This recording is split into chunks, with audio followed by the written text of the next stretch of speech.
you, when I'm deciding who to support for governor, I'm thinking about who would be the very best candidate for the job. That means I'm looking for someone who is thoughtful, who provides forward thinking, who provides creative solutions, who listens and is willing to put progress ahead of politics. Like all of you, I'm also looking for a candidate who is willing and able to collaborate with everyone and to focus on the fundamentals. We're all looking for the right person, and we know who that is. Let's go, Phil! Well, Kathy, thanks so much. Thank you all for being here. It's great to be with so many friends who've been great supporters of Dorothy and me through the years, and who are now supporters of the next governor of this great state, Phil Scott.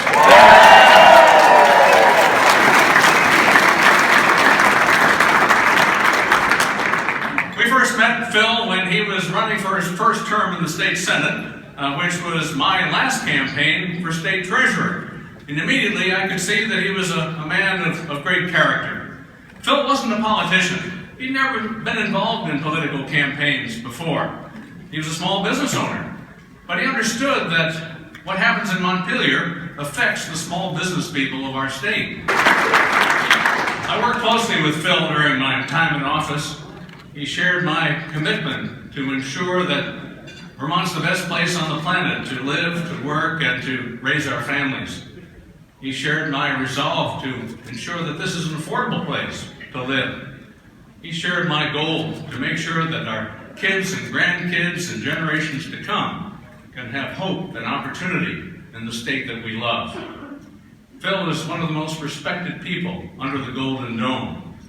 He reaches across the aisle to get good ideas passed and to resist bad ones. Phil Scott doesn't care about getting credit. He cares about getting things done. I'm convinced beyond any doubt that Phil is the right person at the right time to serve as governor of the state we love. Dorothy and I are going to do everything we can to make sure that Phil succeeds, and I hope each and every one of you will reach out to your friends, your families, your neighbors, your co-workers, even people you don't know, who enlist them in this great cause to ensure that we have balance and perspective and character and leadership in Montpelier during the next 2 years. Will you help?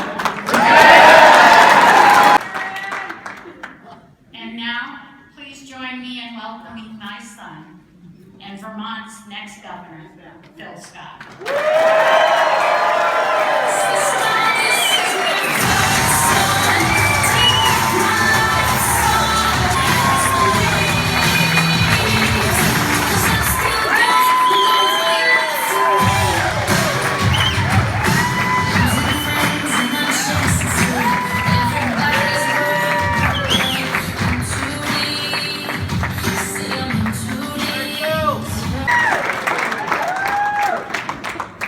Thank you very much. Thank you, Mom, Senator Mazza, Melissa, Mackenzie, Governor Douglas, Kathy. That was such a great introduction. Also, my special thanks to my wife, Diana, daughters, Erica, Rachel, for being here, as well as my brother, his family, and many, many relatives. As you know, the Vermont construction trades are where I came from, how I came in the world, and how I got to where I am today. I grew up in Barrie and in Elmore, two blue-collar communities, then and now. When I was in my early teens, I started a lawn care business. And then while going to college, I worked as a construction laborer, flagger, and pipe layer. I have never been more motivated to serve you than I am today. Woo!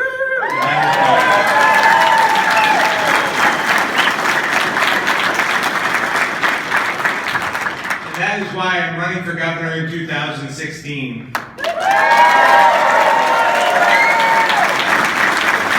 What I have observed over the last 5 years as I've served as lieutenant governor and traveled the state, going to events, working alongside many of you at your jobs, and just listening. There's a disconnect between Montpelier and many Vermonters. While so many are struggling to stretch every dollar so far as it'll go in order to pay the bills, the taxes, too many elected officials think the solution is to raise more taxes. They say all of this, even as our workforce is at its lowest point in more than a decade. Mismanaged IT projects run millions of dollars over budget, and then the state is millions of dollars in the red year after year. I believe our state needs a leader who listens instead of lectures, someone who's been in the shoes of other people who are struggling, and who has not forgotten, who will never forget where they came from. There's no question, things are challenging right now.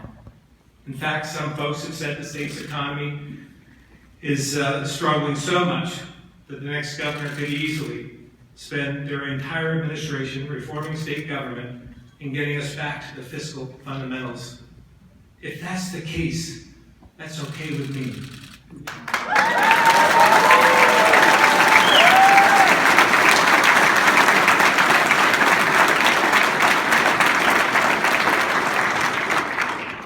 As the owner of an excavation business, I spent the better part of my life in the trenches. I'm perfectly comfortable taking on a tough job that doesn't offer a lot of headlines or a platform to run for higher office. But no road, no bridge, no building, certainly no economy can stand for any length of time with a weakening foundation. So let me be clear. I'm here tonight to say I'm running for governor to rebuild Vermont's economic foundation. Thank you very much. I look forward to the next 10 to 11 months. We certainly could use all of your help. Thank you for coming.